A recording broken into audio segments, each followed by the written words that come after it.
Hey there. Oh, wow. How are you guys doing? Just getting on live to talk about the video that I posted later today, actually earlier today, about the memory loss and routine and systems. And if you have any questions, I know I didn't go on live yesterday. I had a crazy day, but hey, tell me who you are, what your name is, where you're from. Let's see, how do I say Nishak? Nisha, is Nisha your name?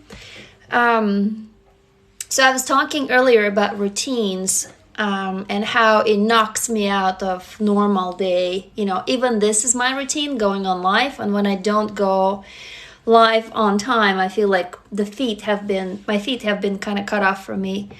Nisha goes, oh, you've been through abuse as well, and you forget. Yeah, same here. It's kind of like, it's interesting, the memory is selective. Sometimes you would remember good things, sometimes you'd remember bad things, but most of the time you don't remember anything. And so you remember like really small pieces that have nothing to do with the actual memory, like a sight or a sound or a light. Oh, you did. Nisha says, I confronted my abuser as well. Yay! Can we all please clap for Nisha? That takes guts. I actually wasn't ready to confront my father. It was because in my family, my sister and her fiance kind of pressured me because I didn't tell my father at first and I was in a lot of denial. But they said, hey, that's a huge accusation and you got to call him and you got to talk to him. So I did. You know, if not for them, I probably would have never done it, or it probably would have taken me years. Hey, THB7 New York, is it New York 21? Today I'm not feeling well for no reason and I will not go to my work. Yeah, you know what? That happens to me too. When you're not feeling really well, what happens is I usually dive into my writing. I just write out what is it that my inner child doesn't feel, you know, or what is it that they feel? Because it's really not so much you. It's most of the time you in the past, you know, like little things trigger you. We're not even aware of it. It's not necessarily that, of course, you're probably not feeling well, maybe if you're sick or something like that. But if it's emotional, most of the time you got to dig deeper and see where did this come from, this not really well feeling. Let's see. Oh, Nisha, you said you did it face to face. Oh my God. Can you tell us how you did that? I've confronted my father over the phone and I haven't seen him for over 12 years now or 13 years. And I don't know when or if I'm going to see him alive. He's back in Russia. So I don't know. He basically cut me out of his life. My family turned away from me, so I'm not sure if they'll ever be in contact with me. Oh, yay. Yeah, I'm happy. I'm happy to see you here as well. Yeah, totally. Please, everybody, send your love and support and, you know, like strength to Nisha, because that is huge if you're able to confront your abuser. So Jai Appleby says, I feel like I can't get past my anxiety and depression and just feel so bad. You know, the only way to get past it is through it. I know it's probably not the best way to describe it, but it's kind of like one of my favorite quotes is Winston Churchill said, if you're going through hell, keep going. So you know how a lot of people tell us, hey, you're depressed, and then they're trying to pull us out, like somehow it's bad. But I think, in my opinion, it's your body is trying to telling you something, right? It's like, hey, you're depressed for a reason. So your body is suppressing. Like, what's depression meaning, actually? It means that you just have no will to do anything. So something is going on. And if you got to listen to your body will tell you what's going on. We just don't do that kind of shit, right? It's like, oh, I'm going to go to my therapist. They'll give me pills, you know, or we'll self-medicate. We're not even equipped as society to take time to be in that sadness because everybody freaks out. And then you have to go do your job, you know, you have to go to school and pay bills and blah, blah, blah. You cannot actually be in it and go deep and say, hey, what's going on? And then talk to the child inside of you, say, why is it that you don't want to get out of bed? Why is it that you don't want to eat? Why is it that you don't want to talk to anybody? And process it. It's really unfortunate because a lot of it I struggled with that too. I was depressed and suicidal. And I would want to tell people about it. And people would try to fix me. You know, they'll be like, oh, you have to do this and you have to do that. And you got to do this and you got to do that. And I'm going to get you to my doctor. I'm like, this is not why I'm telling you. Even now, the reason why I'm here, you guys, is because I hope that we will create a safe community. And somebody has to be vulnerable first. So I'm taking the first step. I'm trusting you with my heart. I'm trusting you with my story. I'm trusting you with what happened to me. And I hope that I can create trust in return for you, because it's very scary. And the world online is shitty. I mean, there's always some asshole comes out and cuts you down. So it's like, I share what happened to me in the hopes that it will help. And somebody inevitably always comes and says, hey girl, you got to do this. Like, here's my advice. Like, fuck off. I didn't share it to ask you for advice. I'm not broken. I don't need to be fixed. I'm just sharing what worked for me that hopefully will open up the door for somebody else to share, right? So that pisses me off. Anyway, hold on. Let me scroll up. There is so much. TBH says, or THB, sorry. Yes, my plan is to take my notebook, go into the garden and write. Right on. Can you please tell to THB7 New York 21 that you can do it? I mean, writing is one of the best things you can do, one of the cheapest, really, to dig deep down into your story and see what the hell is happening. Ezra says, I confronted my mom. She denied everything. Yeah. Welcome to the world of abusers. It does not matter what you tell them. They always tell you, nope, I didn't do it. You're the stupid one. You're the crazy one. You're the one who's imagining it. It's like a wall. I can't talk to my whole family. My entire family is like, nope, nothing happened. You were always happy. We don't know what you're talking about. I was like, really? Yeah, that's interesting. Like, I started peeing myself when I was 5. I danced around myself. I stopped talking for weeks. I would not go into the dark room. I couldn't sleep. I was hospitalized with bloody diarrhea. I didn't eat. I'm sorry. I was always happy, normal. Something doesn't add up. No. Oh, we don't know. That must have been your stomach. Oh, we don't know. It's just like, it's so fucking frustrating because you're pounding on like a brick wall, and it would not open. So, Ezra, no point. Like, literally, there's no point in talking to these people. Just cut them out of your life if you can. Of course, if it's your mom and dad, you live with them, that's more difficult. I just ran away, and I was happiest since then, since I've cut out my parents from my life. KBS Live says, I'm so grateful to do another Russian. You mean to talk to another Russian? I was adopted from the детский дом. Oh my God. Oh, seriously, tell me more. Ты по-русски говоришь? Я тоже могу говорить по-русски. If you're speaking Russian, I just talked to you in Russian. We can talk in Russian here too. So THB says, are you living alone? Yeah, you're planning to move away from your family? Totally. Nisha, you forgave him? That's amazing. I'm still mad at my father. Sometimes I forgive him, sometimes I don't. And frankly, guys, I don't think that that's a requirement. You don't need to forgive. Like, that's a lot of bullshit too. Is a lot of people tell you, oh, you need to forgive and forget and move on. No, you don't have to. If you feel like it, sure. But actually, you don't have to anything. If anybody is telling you, you should, fuck them. You should nothing, You just do you. You just do what makes you happy. Like, honestly, you don't owe anybody anything. Especially, you don't owe forgiveness to people who hurt you. You don't.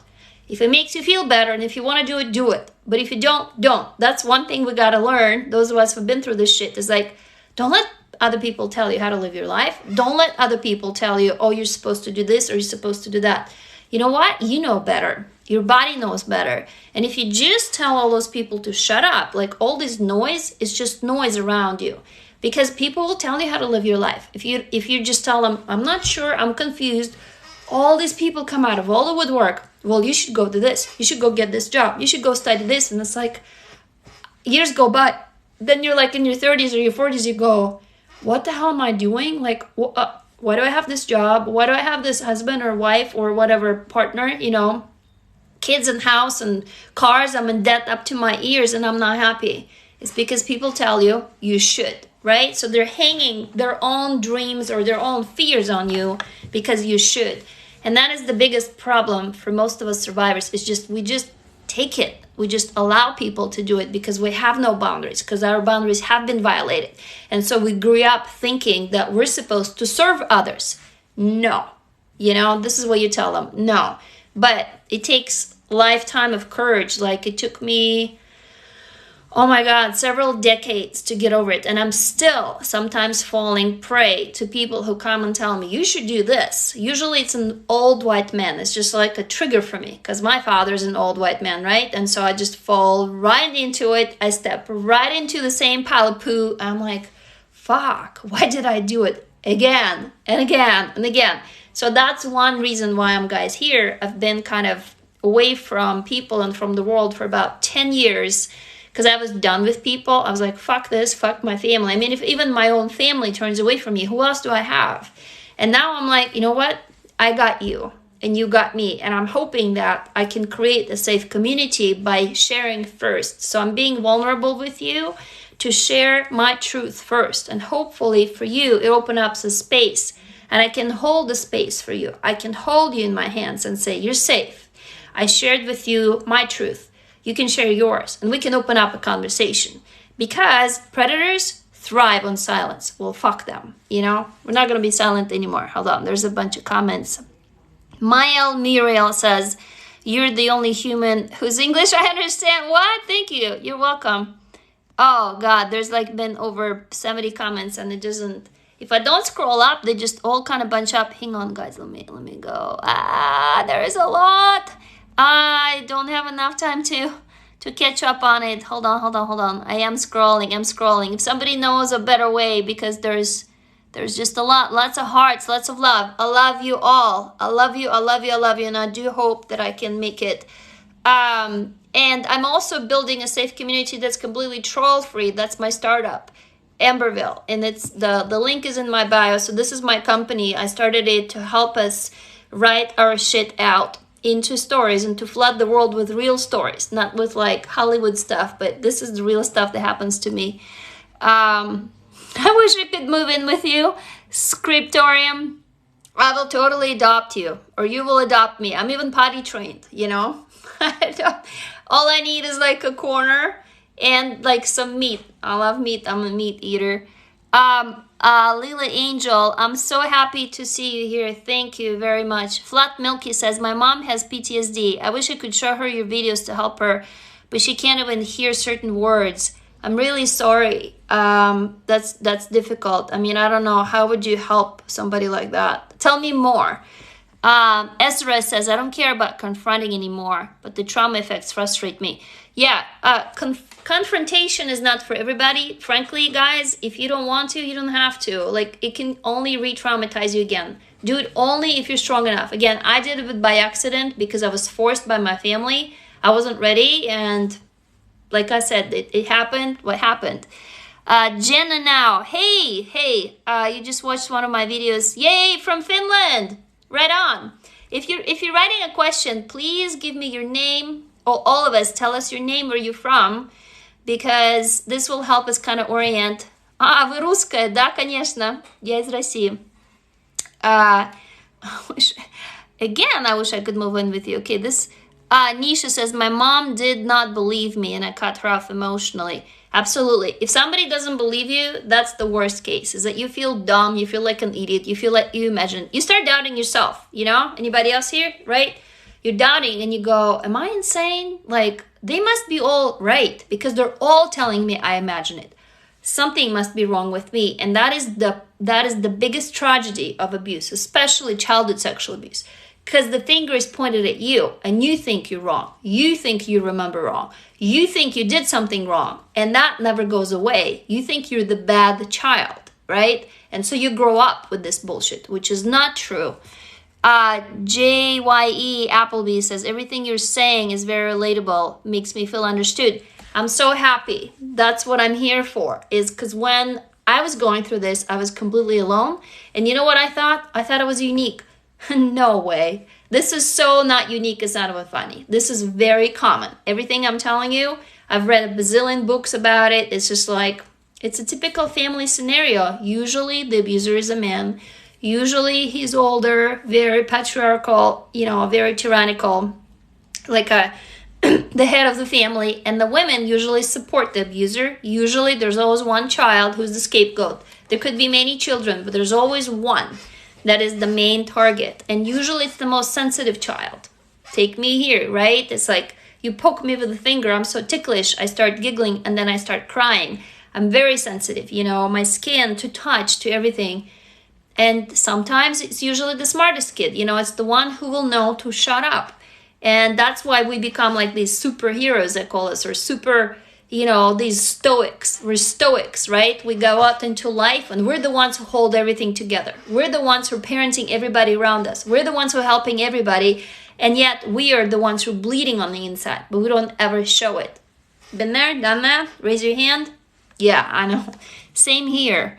Melissa and Ranoriel says, I just saw your video about memory loss and relate so much. Yeah, I'm sorry, because it sucks. It's debilitating.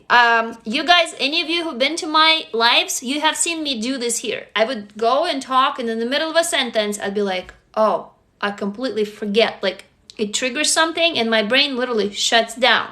So you've seen me live do it. So this is real shit, you know. We're not imagining it. It works. Oh, hey, KBS Life, you're from St. Petersburg? I'm from Moscow. Я из Москвы. Рада познакомиться. Hold on. Oh, thank you, Ezra. Well, you're gorgeous too. Whatever it is, there's a teeny picture, but I can see your smile. It's absolutely beautiful. Yeah, you know what? I think this person here, hang on just a second, guys. Just doing some management of, okay, I just blocked their asses. Whoever that scriptorium person was constantly telling me, I wish I want to move in with you. At first I took it was a joke, but apparently not. Anyway, if you see anything weird happening like this is a safe place. I will block their asses immediately. Don't care, so just tell me. Genesau, yeah, it's really hard to identify with the boundaries. It's easy to give and give and give and give. Yeah, absolutely. And do you guys know why we give? Because we've been trained. Because since we were kids, you know, since the abuse started, guess what the adults did? They took. Did they ask us? No. But we're the givers later on because that's what we're used to doing. Because we don't know any other way. We don't know how to take. We've been taking from. So we give and we give and we give, and we're sick and we give, and we're tired and we give. I cannot tell you how many times I was in my life sick, exhausted, and I would put on the face, I'm smiling, I'm all like looking good, and I serve all the people. I would ignore my body. I'd ignore being hungry. I'd ignore that I had to go run and pee. I'd ignore all of that shit, and I'll be continuously giving. And people said, wow, you're amazing. Of course they told me I'm amazing. But I hurt myself, right? Anybody else here can relate? Badly. And that's the price for the childhood sexual abuse. Oh, hey, hello from El Paso, Texas. Right on. I'm in Seattle, in Washington.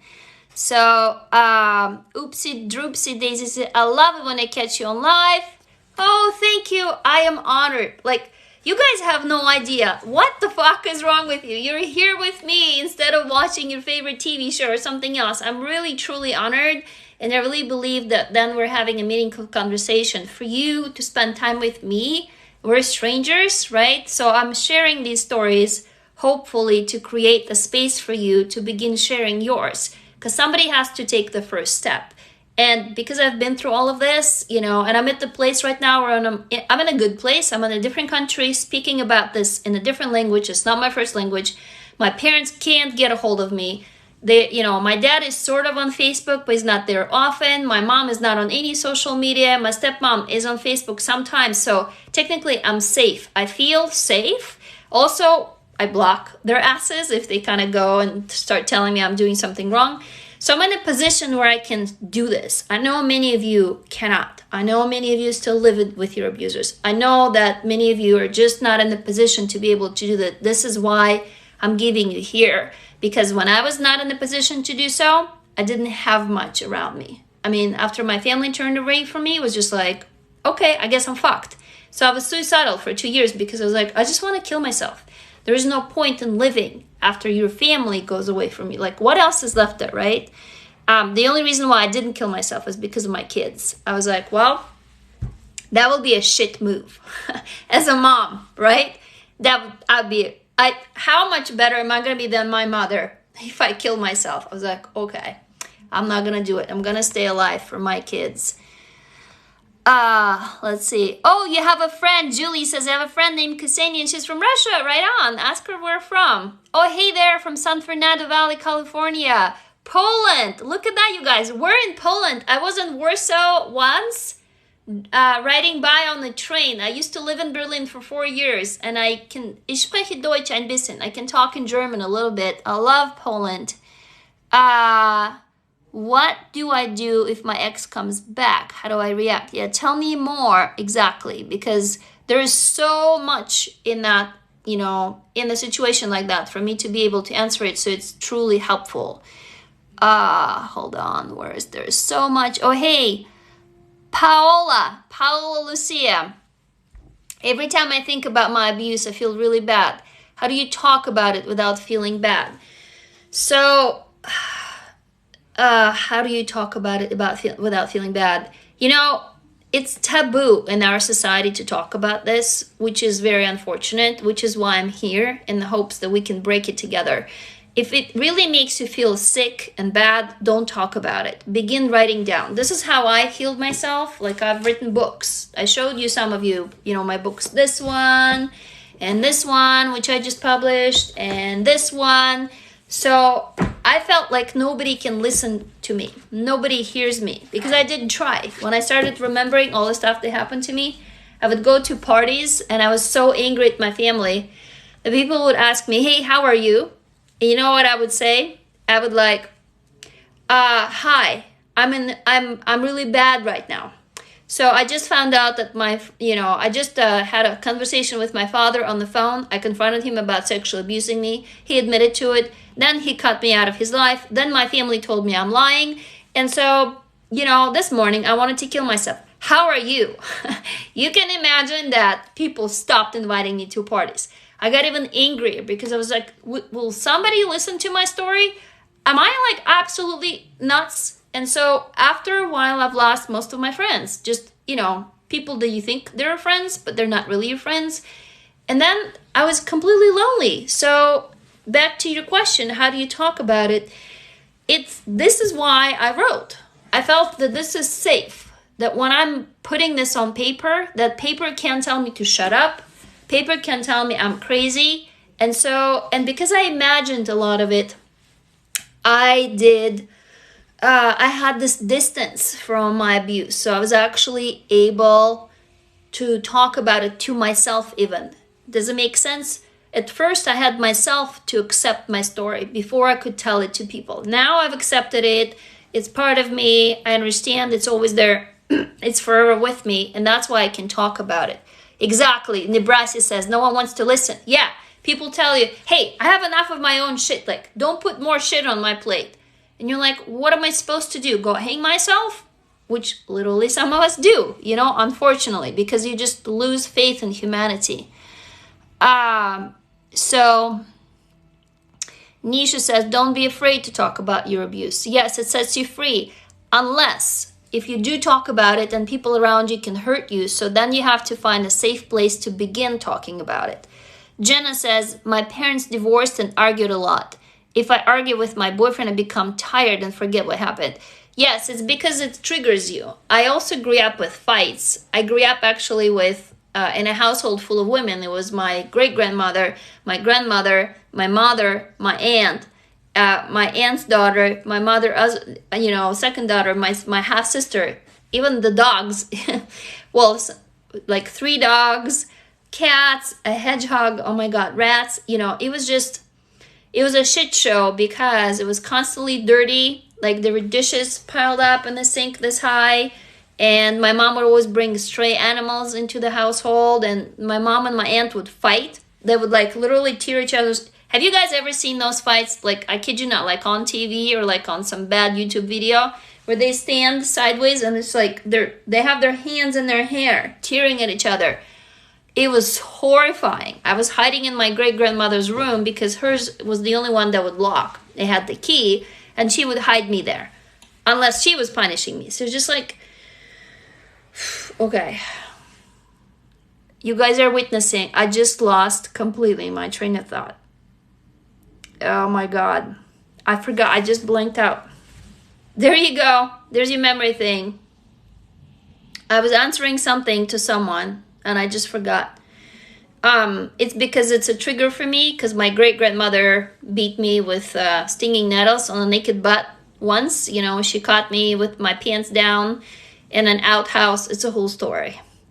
I was 6 and the neighbor boy was 6 and he's like, hey, I'll show you my pee-pee if you show me your pee-pee, you know. And then of course, when you as a kid have been exposed to sex and as a kid have been, you know, are around naked bodies, or especially for me, for my father, you go, oh yeah, sure. I mean, because your body doesn't mean much. Plus, as a kid, you're curious. So I think my great-grandmother like discovered us or something. It was at the dacha in the summer house in Russia. And so I ran into the outhouse. Any of you know what an outhouse is? It's like, you know, not like the beautiful American toilets. It's just like a kind of like a closet sitting out in the yard, and there's really like a hole where you pee and poop and it stinks to high heaven, right? And so I ran in there and I hid in there, and I only had like my shirt and I was naked from waist down. So my great-grandmother found me. She marched me out of there, and she marched me like that through the whole neighborhood, half naked from waist down, which was humiliating. I was 6, I think. Maybe I was 7. I don't remember the age. And then she threw me on her bed, got the stinging nettles, and the rest I don't remember. I probably couldn't sit for days after that. I don't know. If you know what a stinging nettle is, raise your hand. Fuck, that shit hurts. It burns. So that is why talking about this right now, did you see what happened? I just blinked. It was like, woo, gone out of my head. Let's see. Let me just read through. Daniela says, how can you just make friends without having them walk away the moment they get to know you? You know what? If they walk away, then they're not a true friend. And I would say it's probably people who understand you, who've been through the same stuff. Like my partner, we've been together for 10 years, and he also is a childhood sexual abuse survivor. And as a man, he's experienced what I experienced as a woman, and we connect so well. I don't have to explain to him anything, and he doesn't have to explain to me anything. We just get each other. And it is really rare. And actually, I tried to run away from him for about 3 times because it was too good to be true. I was so used to being with abusive guys, you know, that I just didn't even know that this was possible. I don't know what else to tell you, Daniela, but except that if a person is truly your friend, they'll take you at your worst. You know what I mean? Like, they'll love you when you're completely broken down and crying your eyes out and being a total shit and asshole, and those people will come and love you and support you. Those are true friends, and there's very few, probably 2 or 3 in your entire life that you have. Everybody else is not a friend, and fuck them. Like, they don't deserve you, they don't deserve your time, they don't deserve to be in your life. Yeah, I love it what you say. Leaky says, you are heard here. Yeah, everybody, guys, I hear you and I see you. And I think, so you know what? I think instead of me scrolling through all the messages, if you make a comment, but make it a QA comment, can you, instead of commenting, make it a QA? Because I think then I can select a QA and I can pin it, or like if I click on it, everybody can see who it is, what they asked, and I can talk about it. I think that's better because there has been like over 100 comments and I'm trying to scroll and I'm not catching up on time. And I want to be able to read everything you guys are saying. Yes. There's a lot. Yeah, so absolutely. Yeah, you can't control someone's actions. I'm just reading. Miusi says, this triggers me so much now, I'm crying. Hey, if my stuff is triggering, please shut it down. You know, I don't want to trigger you. I want to share, but if it is triggering, you really have to take care of yourself. So, you know, tell me to fuck off pretty much with my life. I mean, there is a lot of stuff that I'm sharing that could be triggering, and my heart goes out to you, and I'm really, really sorry that you're crying. So I love you, and I do hope that maybe I'll open up the door for you to share as well. Oh, hey, greetings from Colombia. Paola is from Colombia. Yes, absolutely. Loved like no other. I'm shocked. I skimmed through the titles of your videos and all of them are issues I have. Well, sister, because we've probably been through the same shit. It's very typical. You think it's not, but it is. Absolutely. Okay, your mom's. Let's see. Is it normal? Oh my God. Hold on. There is so much, you guys. Yeah, absolutely. Sometimes what happens is, oopsie droopsie daisy, it's lonely but necessary for healing. Like you say, we can't heal where we are harmed. Yeah, absolutely. That's another truth too, is that if you're still living with toxic people, you're still talking to toxic people, you really, really need to cut them off and leave. The space itself might be triggering. That's the problem. Oh, I got a QA. Okay, awesome. Thank you. So how to stop pleasing other people? I just can't. Hold on. So how do I, can you, let's see. No, I guess. Oh yeah, answer. Do I answer? Viewers will see the question on your live video. Oh, this is so cool, you guys. I'm still figuring out the technology, but this is cool. Hold on. So, how do I do? Oh, I just click on it. Wait. Oh, there we go. Can you all see the question? Yeah? Can you see it? I'm just scrolling back up. Okay, how to stop pleasing other people? That's a really good question. The reason why you please other people is because this is what you're used to. You're pleasing because it's been taken from you when you didn't want to please. Oh yeah, you can see it, right? So you can see the question on the screen. I did it the correct way. Oh, thank you guys. I've been on TikTok now only for the last 4 weeks or so. Well, I kind of started my account a while ago, but I started making these videos and I'm still learning. So if you tell me how to use it, this really helps because some comments scroll up. There's so many comments and I'm trying to read them and scroll, but I can't really, So how to stop pleasing other people? Oh boy. I'll tell you what I started doing. First of all, I had to establish boundaries. First of all, okay, let's go back even. I did not even know what boundaries were. Anybody else here who relates? I didn't know the boundaries existed because I frankly never had any boundaries, right? I was used to being the giver. I was used to being taken from. So I didn't even know that I could tell somebody no. By the way, my next video is going to be on that. I'm going to make a video how to say no because I had to teach myself. Yep, everybody's like, same, right? So the problem is just like, oh, wait a second. I can actually, tell people this is not okay? It was a revelation to me. In my 40s. I know that it probably sounds insane, but it is true. My entire life, I just lived, I don't know how I lived. It was just like, anybody would ask me something, I'm like, yes. Can you do this? Yes. Can you do this? Yes. And I would go and I would screw up my free time. I would not allow myself to relax. I would not, exactly, Jenna, right? I would not let myself do something for me, but sure enough, I would be for that person. I would double book myself. Anybody else did this here? Telling yes everybody, and then I'm like, oh my God, I promised 2 people the same thing and I can't do it at the same time. And then I would not cancel. I would run myself ragged to be able to help that person still.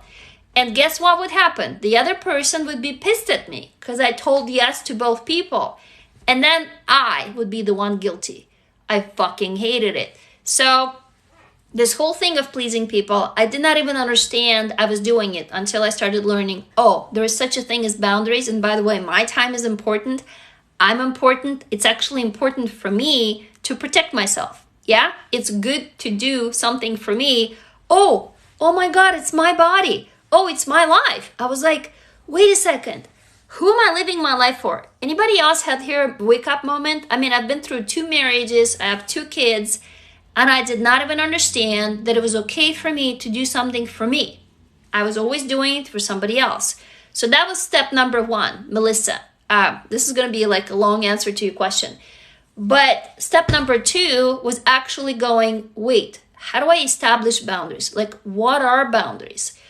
What does it mean for me? How do I even, like the concept itself? I did not understand the concept. I did not understand that if somebody touched me in a way that I didn't like, that I could tell them, don't touch me. If they would call me by a nickname I didn't like, I would tell them no. I did not understand that. So depending on where you are, how to stop pleasing, like it's not a band-aid situation where I'm going to give you an answer like a duct tape. You got to first go and dig in the root. Why are you pleasing people? And if you understand why, then you can begin looking at it and going, how can I stop? Does it make sense? Until you actually understand who was it who made you please people, until you understand, until you get it, who is actually the person who hurt you, until you talk to them, you talk to that child inside of you and you go, hey, whatever your name is, right? If it is Melissa, hey, Melissa, can you tell me what's going on? Whom are you trying to please? Because everybody wants a hallelujah moment here. You're not pleasing other people. Can anybody tell me here whom you're pleasing? Any of our chronic pleasers here? I'm a chronic pleaser. Do you know whom you're pleasing? With all these other people, who is this one person whom you're pleasing? Quiz time, right? Anybody gets it? No? Do you know who that one person is? Usually, when you do that, it's you're pleasing the person who hurt you. The abuser who hurt you the most, that's the person you're pleasing. So when you're pleasing other people, you're not actually pleasing them. Okay? What's happening is that child inside of you, whenever they were hurt at that time, they were 5, 6, 7, 10, 12, I don't know. That child is still trying to please that parent or, mom or dad or whoever it is that hurt you. You just put that mask on the person who is asking you. Does it make sense? Melissa, I'm answering your question, but it's for everybody. So you see, you can't, do you see how it's a dead end? You can't stop pleasing people because what you're doing is you're not pleasing people. You're trying to please that one person whom you will never please. They will never, never, never be pleased, no matter what you do. And probably you're an adult now. So it's moot. So the only way to stop pleasing people is to help your child, your inner child, stop wanting to please your abuser. And the only way to get there is to confront your abuser. If you can't do it in real life, in your story. That's what I've done. I killed my father in this book. I killed my father in this book. I killed my father in this book. I cannot tell you how many times I tortured him. I gutted him. I mean, it was bloody and it was violent and it gave me such relief because I can't talk to him in real life. I don't even have his phone number. I don't know where he is. So this is a safe way to do it. Once you do that and you conquer your abuser, you win, right? That is when you will stop pleasing that person because finally it will release you. The inner child inside of you, Melissa, that little Melissa inside of you, she will be like, thank you. I don't have to do that anymore. Wow, thank you. Does it make sense? Hold on, you said something, Melissa. It's my parents. Yeah, worst is I don't think they knew they were abusing me emotional. Yeah, you know what? Most abusers are wishing you well. Like they're doing this shit because they think that they know better. Usually they don't. And by the way, abusers themselves usually are abused, so they use you for relief. Does it make sense? Thank you, Nebraska, for all the hearts. Okay, let me go and look at other question. How do I stop feeling obligated to please a man? Okay, I answered that one. Okay, this is a really good one. All right, do you feel bad when you say no? And how to stop doing it, right? How to get past it. When you're saying no, the reason why you're feeling bad is because you think that you're somehow hurting the other person. Do you get that? Anybody can comment here and ruminate on this? Do you get this? When you're saying no, again, I'll repeat. The reason why you feel bad is because you feel you've hurt the other person. Do you know why? Because when you've been through abuse and hurt, you relate to other people so much. Any empaths here? Do you know why you're empathic towards other people? Because you never in your life wish for them to go through the shit that you've been through. You just cannot. You know how badly it hurts. You know that it's so close to death. You literally feel like you can never do that to another person. Yep, Yeah, I get a lot of yeses, right? A lot of raised hands. So when you tell somebody no, you feel that somehow you're hurting them. Because of course they are hurting because you've been hurting. Because this is all you know. You've always been hurt, right? And you go, well, if I tell them no, I won't be able to help them. Oh my God, they will be in pain. I know because I'm doing it every day. I know when I tell somebody no, my gut twists. I'm like, oh my God, I just denied this person. Oh, I hurt them. And guess what? Then for days, I freak out about it. And that person already forgot. Most of the time I tell them, hey, oh my God, I was so worried about blah, blah, blah. They're like, what? Huh? Like, they're not even aware. Do you ever, are you that one person who's like, I'm so sorry and I'm worried about you, and the person looks at you, I'm fine. Like, why are you worried about me? And they look at you like you're weird. So this is why you feel bad. The step one is not really to find like some kind of a solution of how to not feel bad, loved like no other. By the way, if you ask me a question, can you please put your name first so I know how to address you, So the point is not that. The point is to understand that you're not hurting other people, right? Oh, Melissa. Oh, another Melissa. That is so cool. We got two Melissas. I by accident just answered to Melissa's question. So do you feel that, Melissa? Do you get that? And hey, any of you who are in the same boat, can you please tell Melissa, hey, you're not alone?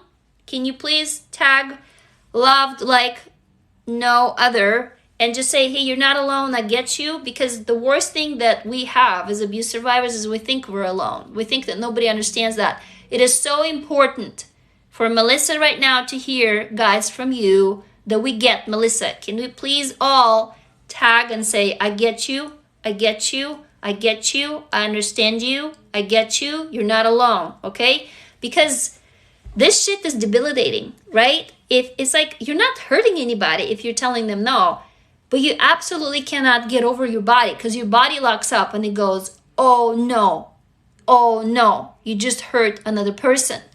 And it's like there's,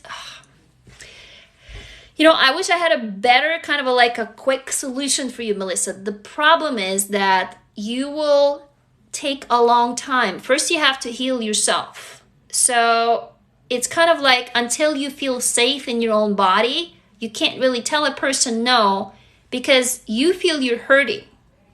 Are you guys all, do you hear me, right? We're all on the same page. We are hurting as if it's now. That's actually what PTSD is in our bodies. This pain is still living, right? The only way to get over this is not to go out there or somehow adopt a new behavior or whatever. It's to look inside and say, hey, you're safe. And the problem is to look inside, like who is in there? It's a frightened child. Whoever it is, it could be a teenager, it's you. There's actually multiple you. There could be a 5-year-old and an 8-year-old and a 12-year-old. And you got to gather them up. You're the mom now, okay? You're the dad. So you have to go in there and say, you're not hurting anymore. This is memories. You're in the now. Those adults who have been hurting you, they're not here. And that's when your child heals, that is when you can say no without being afraid. I'll give you a trick, you guys. I'll tell you what I came up with. And it is so weird. I mean, it weirded out even my therapist when I came up with it, but I really love it. I told you this before in my life. I have imagined that because I didn't know how to establish boundaries, right? And how to say no. So I imagined a ball. So I would be sitting in the ball. Do you know what it was made of? It was made of animal skins, like a white wolf. And the ball itself, it had heads. It was not the leather, but it was living heads of wolves, white wolves.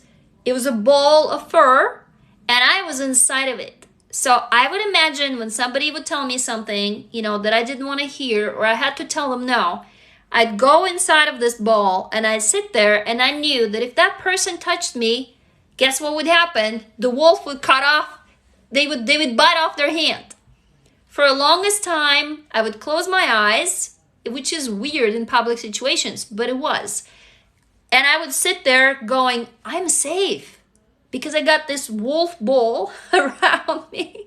I know it sounds crazy, but who cares, right? It helped me. And so that was my beginning of saying no. Does this help, Melissa? I mean, I'm a writer, right? And as a kid, I would imagine these fantastical worlds. I always wrote stories in my head, and they just helped me because it was so vivid. So please steal it. If it helps you, pick an animal. Who is the animal that you love who's really fierce? You know, is it a tiger? For me, it was wolf, like Wolverine. I'm from Russia, you know, I grew up on stories with wolves and bears, you know, and all of that.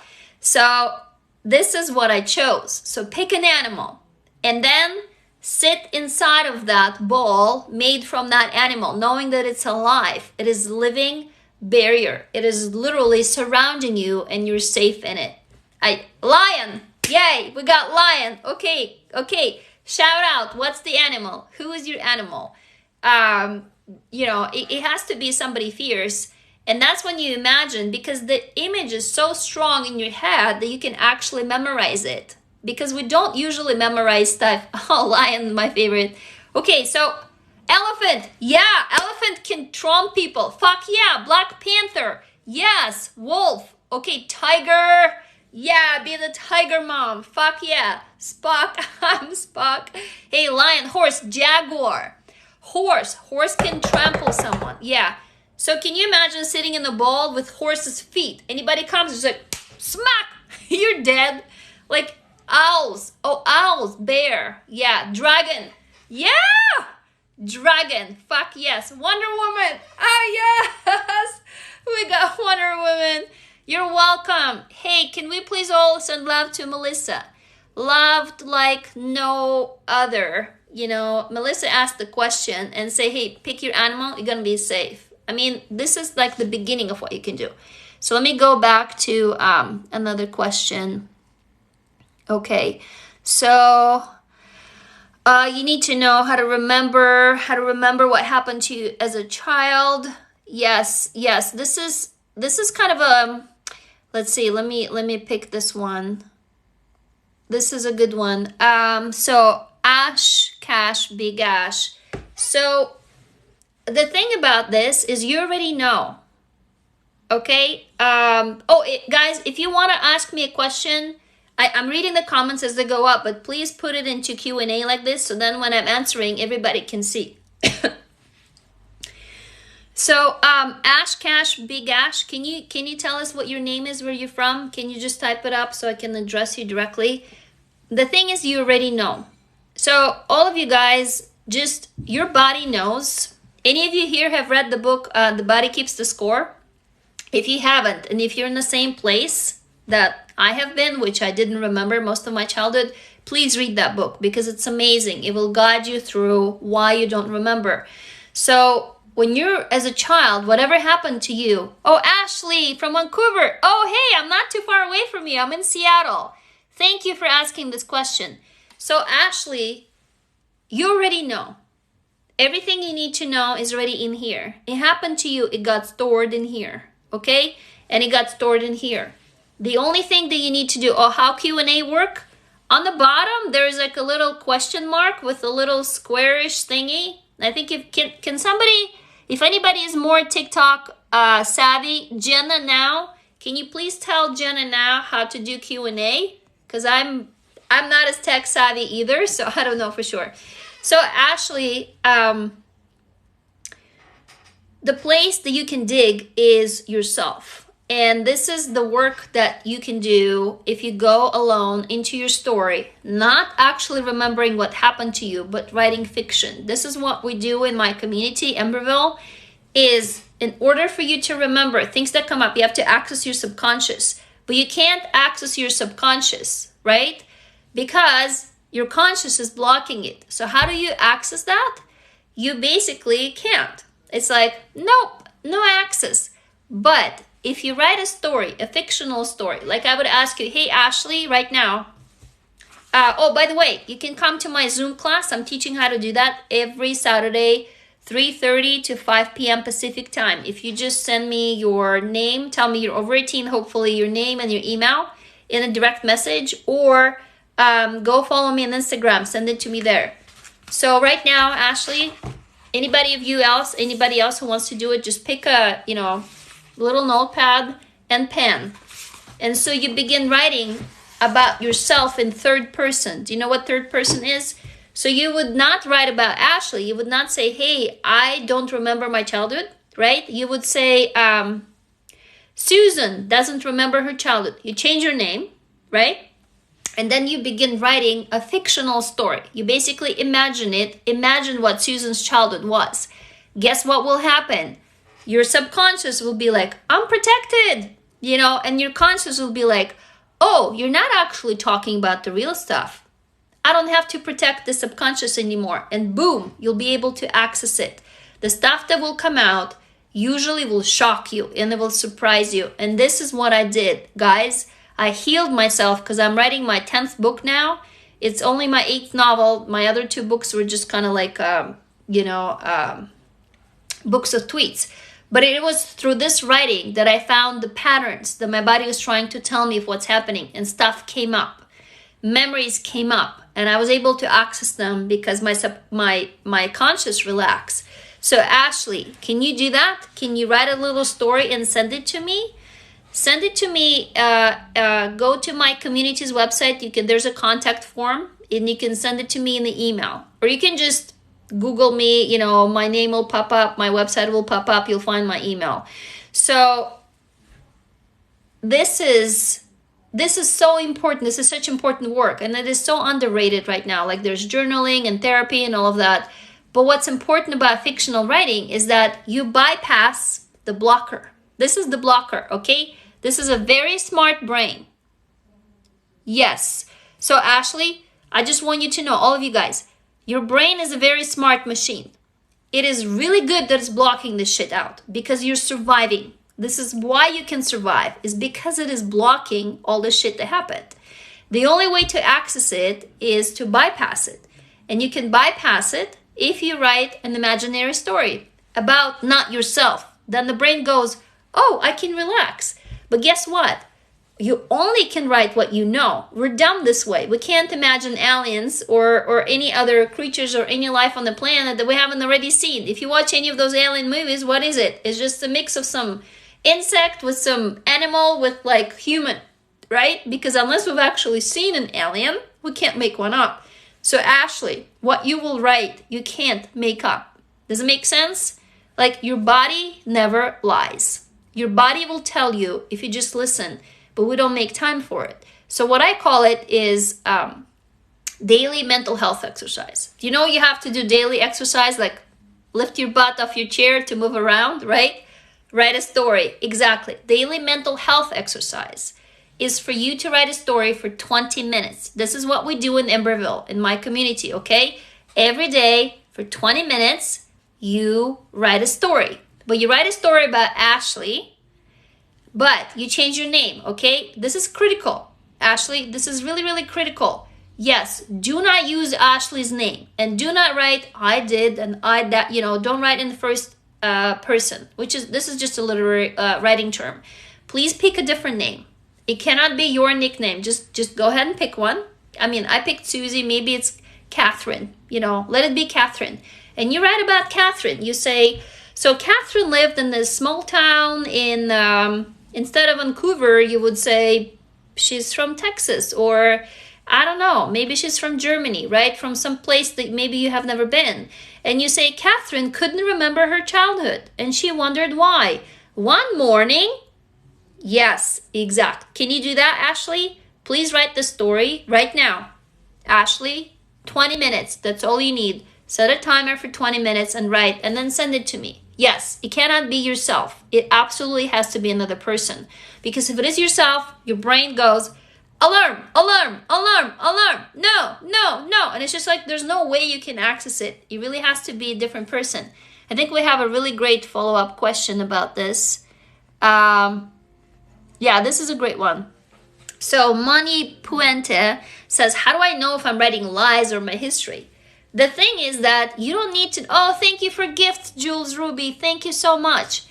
The thing is that, and what is your name, Mani? Mani Puente? Is it your real name? Tell us your name, where you're from. How do I know if I'm writing lies or my history? You don't have to know, because again, your body never lies. Your body can't lie. Your brain would lie, but your body cannot. So yeah, you're very welcome, Ashley. I hope it. Oh, Monica from Mexico City, welcome. I'm so happy you're here. I'm so happy you're here. So Monica, what you are gonna write is what you know. There is no way you can invent anything. So factually, it might look different if you're writing fiction, right? Factually, it might be something that you've imagined, but the underlying emotions are true. Anybody else here can say we cannot fake emotions. What we know, we know. Oh, hey, Esther from Mumbai. Hey. So again, oh, from South Carolina, right on. I love you all, guys. Thank you so much for joining. So what you know, you can't unknow what your body knows, okay? For example, I have seen murder. I grew up in a pretty not only violent household, but also in a big city in Moscow, Russia. Any of you here from big cities? New York, Bronx, anybody? Hey, New York, right? You grew up with mafia and shootings. There are several members of my family have been killed. I've seen a man murdered in front of my eyes. I have been followed with malicious intent by people. I just talked them out of raping me and hurting me, I don't know how. Hey, Joy from Lebanon. Hey, Amsterdam. I want to go to Amsterdam. I've never been. So, oh my God, I just blinked out again. Oh, shit. See, that's why I made you guys this video on memory. I just blinked out because I remembered something and it triggered me and my memory just went. I've seen a guy killed in front of me. It was two guys filed out of these black cars. I mean, not two guys. It was close to 20. They're all in these black coats, and I was walking my dog. And they said, aren't you scared to walk so late, with your dog? And I'm like, scared of you? No. And I was always brushed like this, and I was like, shit. So then I come back and we lived on a second floor. So my dog runs downstairs barking. I come downstairs and there's this guy, standing looking at me. He's pinned to the wall and there's 20 of these guys are beating the shit out of him. They beat him to death. They literally beat him to death. And I stand there staring. My dog is barking. And this guy that talked to me earlier, he just puts his hand on my shoulder. He's like, honey, can you please take your dog and go home? Really nice, really cordial, and really polite. And I was like, of course, I'll take my dog and I'll go home. And I took my dog and I went home. And I did not call police. It was just any other of you guys here know gangster area and mafia, not to fuck with these people. I was a young mom. I was a teenage mom. My daughter was barely 9 months old. And I would walk around in the neighborhood with the carriage, and I saw this car cruising by, the same guys, and they looked at me and they nodded, good girl, you didn't call authorities. I don't invent this. It's you learn to live in this violence and you learn how to survive. Anyway, going back to your Monica, I got sidetracked because I was answering your question. The reason why I was just explaining you guys what just happened, my memory video, you just watched it live. I blinked out. It was triggering because the face of that man who was being killed, I still remember, I'm looking up right now, I see his face. It's like a photographic memory. I was probably the last person he saw alive who could help him, and I didn't call police. And he was found dead. They pushed him in an elevator. They pushed the button. That was the Moscow Mafia signature. So he rode all the way up the building, and they found him dead in the morning in the elevator. And maybe I could have saved his life. But then maybe I could have paid with my life. I never know. But I can still see his face. So that's why I blinked out. Monica, thank you for your understanding, for your patience. Let's get back to your question. So how do you know if I'm writing lies or my history? Your body doesn't lie. It's a movie. Yeah. So your body doesn't lie. You get that? Even if your mind is blocking it out, your body just cannot lie. So what did I just tell you? The reason why I told you this, I've experienced watching someone being killed. That emotion, you can't fake it. I wrote a bunch of books. You could write a book. Yeah. I have more in my closet. So does this make sense, Monica? Your whatever you've experienced, the emotions are true. So if somebody comes at you, here's how you know you've been abused, guys. If somebody comes at you to touch you, you see a hand and you jump. Is that normal? No, it's not normal. Why do you do that? Because your body is on high alert. And why is the body on high alert? Anybody can tell me? Because the body has been hit before. Like, can body lie? No, the body cannot lie. So even if in your mind you go, well, I'm just freaking out. It's just, whatever. You come up with a reason. That's not the true reason, right? So, oh, wow. I put my timer for an hour because usually I go over in these lives, but we do have some more time. So Monica, how you know is if you're writing and your body reacts. This is the only way to know the truth. And again, you can journal, you can start writing your history. I do not recommend it because then you start doubting yourself because you don't remember this shit for sure, okay? And then when you doubt yourself, you think you're crazy or nuts, and that just goes down the spiral of depression. No good. So you write a fictional story. Yeah, The Body Keeps the Score is an excellent book. You write a fictional story. Again, it's not Monica. It could be a different name. You pick that name and you say, let's pick a name. I don't know. Let's say Eleanor. So let's say you're writing Eleanor's history. You want a hard copy? Yeah, of which book? So Eleanor. So you would say Eleanor doesn't know what happened to her. And you just begin writing what comes to you. Not about you, Monica, but about Eleanor. Okay? So come to my Zoom classes every Saturday, 3:30 to 5 p.m. where we're working through it. We actually do it. Or you can join my community, Emberville, where we're totally safe and troll-free. This is what we do. And I'm leading those classes. We call them circles. I lead circles in Emberville. 2 days out of the week, we have 11 of them per week. So every day there's a circle. So you can literally go and you can join and you can work through this shit. And that's what's important, is for you not to worry about if you're writing lies. Not to worry if you're writing your actual history or not. But to worry about taking care of your body that's been abused, your body that's been hurt, your body that's the one that really is crying out for help. Even you asking this question, can you guys all relate? Look at this. Even Monica asking the question, how do I know if I'm writing lies or history? What is this? Self-doubt. Do you get that? Even this question, fuck this. Monica, I feel you because I'm doing it every day and I've been doing it for years. The self-doubt. Am I right? Oh, am I remembering wrong? Oh my God, we're so hypervigilant and we so want to stick to facts because we've been told we're liars. Because when we were kids and we went to adults and we said, Mom, something is happening to me. What did the adults do? They looked the other way. And what did they tell us? You must be imagining it. No, it really could not happen. No, really? You're probably not sure. No, you're not remembering right. You're imagining it. Or you're whatever the reason. Yeah? Anybody else here? And so you doubt yourself. And that is how your low self-esteem is born. Because you think that you don't know any better. Because you remembered the truth. But the adults tell you it's wrong. Guess what happens to you? You think you're crazy. Because you remember. Yeah? You remember. But the adults are more important. You're just a kid. So what do you start doing? You go, I'm remembering wrong. That makes you feel crazy. But when you're a kid, you don't know that this is crazy. You just think that you're wrong, period. And so what do you start doing? You start doubting yourself as a habit. You no longer trust yourself. Who do you trust, you guys? Anybody else here? Your abusers. Because they told you you're wrong and you depend on them for life. When you're a kid, if you go outside and they kick you out, you can't get a job. If you're 5 or 6, there's no food to eat. So what do? They must be right and you must be wrong. So forever, for life, you build a habit of self-doubting. That is the price that we pay for abuse. And that is so fucked up. It's fucked up beyond measure.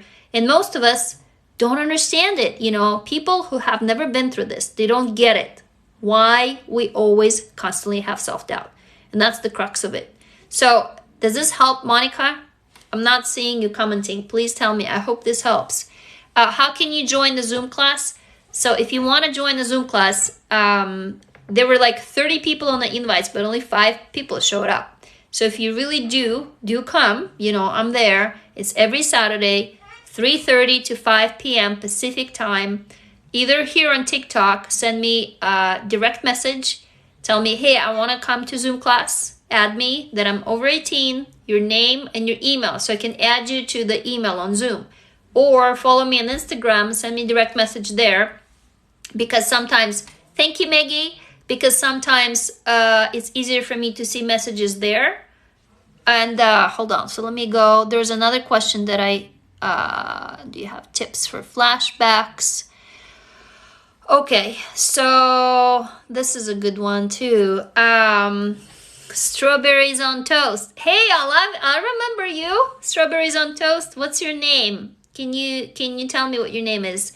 So flashbacks, actually I'm gonna write it down. I'm gonna make you guys a video. Did I show you my journal? Hey, did I show you my journal? Did any of you here have been to some of my lives? So I dealt with flashbacks by writing out what came to me. I literally carried a journal with me, and I wrote out the information that came to me, which could be crazy. It could be like a stream of consciousness of like disjointed stuff, but usually it's an image, right? Tell me, hey, Strawberries on Toast, can you tell me a little bit more what kind of flashbacks you're getting? Oh, you wanted to participate, Tansis. No connection yesterday. Yeah, technology sometimes is fucked up, so please come if you can. So Strawberries on Toast, the flashbacks that you're dealing with. The thing about flashbacks is it's your body telling you, I'm still in that pain in the now. Do you know what a flashback is, right? You're feeling it as if it's happening to you right now. And the only way to get out of it is to write it down. So you make it into a story, and that is when you can literally take it out of your body, okay? You're taking it out of your body, and you put it behind in the past where it belongs.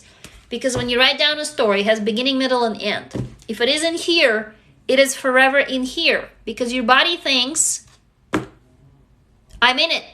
Your body doesn't know the difference. This is what PTSD is, exactly. So a flashback, are you following? Yeah, it gets worse in public, absolutely. What's your name, Strawberries on Toast?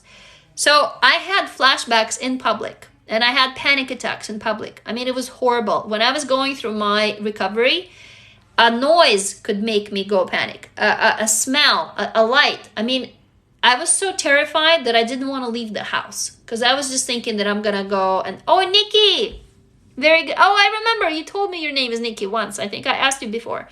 So does this help, Nikki? Do you follow me? Right? Oh, you had to hide, Rose Angel Official. Yeah, exactly. So this is why I hid from people for about 10 years. I literally cut off all contact with most people, and I just was gone for a whole decade. So I showed it to you. Do you guys want to see my journal? I'll show it to you. Hold on. Because it's got skulls on it, so it's really appropriate. And I'll show you what I did here. Okay. So this is really freaky. If any of you are triggered easily, then probably don't watch this. But what I did is, this is my journal. I carried it with me, and it appropriately has skulls on it, right? So I would write myself out of panic attacks, and I would write down all the flashbacks, and they would be weird. Hey, Nikki, I'd also draw, like I drew pictures. So here's, for example, here's a page. Do you see? An image would come to me, and I would write it down, and I would describe what I think happened in there. And it could be fantastical. Like, it doesn't have to be real. Look at this one. I told you guys it's freaky. You know the image that came to me? A dead man in the bed. I drew it. You see it? And then that man would reach out to me and catch me and like crush my bones. I mean, I kid you not, this is disturbing stuff. But I would write it down and I would make a picture. And this is how I got over my flashbacks, because there was no other way. Nobody would listen. I didn't even know how to explain what was happening to me. Does it make sense? And guess what? Right now, I'm afraid to read this. Whenever I go back, if I read this shit, I just get, I almost am on the verge of a panic attack. Here's another image that came to me, right? It was this shape, and it was so disturbing to me. It's like, why is this shape disturbing, right? So it doesn't matter why, and it doesn't matter what the reality is. The point is, get it out of your brain, out of your body, and put it down on paper. Like, here's another one. There's more. See? Does this help? Yeah, Nikki, can you do that? So what I did is I would carry this journal with me and a pen. Like, literally, I'd be attached to it. It became like my, you know, my, I don't know, like you know, like you're in the middle of a storm and there's like a stick in the ground or like a tree you can hold on to. This is what it became. I felt naked if I walked outside of the house without it. And it really helped me. I have like a, have like a great bookmark too. It says, keep out. So, does this help? Okay, you guys, fuck, I'm way over an hour. I think I'm gonna wrap it up because I'm gonna go have dinner, blah, blah, blah, and, you know, do all the lovely things that I'm supposed to be doing on Sunday. But does this help, Nikki? I really do help. I really do hope it helps. Let me see if there's any other quick questions. There's a lot. Yeah. So I usually go on to go live. No, I'm not a psychologist, Jules Ruby. I'm just a fellow survivor, and I'm sharing with you guys what happened to me, and I'm hoping that, you know, you will allow me to give you this trust and that you will trust me. So I trust you with my stories. I trust you with my vulnerabilities. I trust you with my heart. And I hope that maybe I'll open up a space for you to trust me, right? So we can create a safe space, safe community where we can share so you don't feel alone. I don't feel alone. And we become each other's family. Like, we become a family that we never had. Where I say something, you go, I get you. I see you. I hear you. You're enough. I'm not alone. So I'm telling you, I see you. I hear you. I believe you. You're not alone. And I love you. You're my family. You're the family I've never had. And hopefully I can be the family you've never had. Okay? Those people, fuck them. We're together now. I got your back. And I get you. Like, you got this. Okay? Together, we're unbreakable. It's when we're alone, it's so easy to break us. And it's so easy, people, to tell us that we're weird or crazy or whatever. Well, fuck all those people we got together, right? So I do hope that I can open up the space for you. This is why I'm sharing these stories. I'm not a doctor. I'm not a therapist. I'm not a psychologist. I've just been through some shit. Thank you for being family. Luna, thank you for being my family. Yeah. So this is why I'm doing it for you guys. To open up this space of trust and of being heard, of being believed, because I know what it's like. And it is a lonely, lonely, lonely place. And it sucks ass to be in there. I've been there. I love you right back, Melissa. I love you, I love you, I love you all. Yeah, so this is what we're here for, okay? To build a safe community. I'll be here every day. Usually I join live at night, like 9 to 10 p.m. Pacific time. So I'll be here tomorrow. I'm going to be making more videos. I'm going to be making a video on how to say no, about low self-esteem, flashbacks. If you want me to make any more videos, please in Q&A, type for me a question that what do you want me to answer, what kind of video you want me to make. I used to ask you guys to comment in here, but I realized when you say Q&A, it actually saves it for me and I can go back and look at the history. So please send me your question into Q&A. And tell me, yeah, every day, 9 to 10 p.m. Pacific time, usually. Well, don't hold me to it exactly, but thank you for the gift. So if you feel like there is something pressing right now, thank you, Jules, for the gift so much. If you feel like there is something right now that you want me to make another video about, shout out right now in the comments. Just tell me, you know, if there's something pressing right now and I can write it down. I'm making my own little list of answering your questions. And if I don't remember or I don't answer it here, I'll do it later. Just make sure to send me a message, a direct message, or on Instagram, send me a direct message, or here, you know, or in comments or in Q&A. So usually in Q&A, okay? So, hey guys, I love you. Thank you so much. Okay, thank you, thank you, thank you. Remember, there is no one more important than you in your life. Don't let anybody tell you otherwise. And come back again. Tell me your story. And if you write the story, please share it with me. Okay? Okay. Have a good night. I love you all. Bye.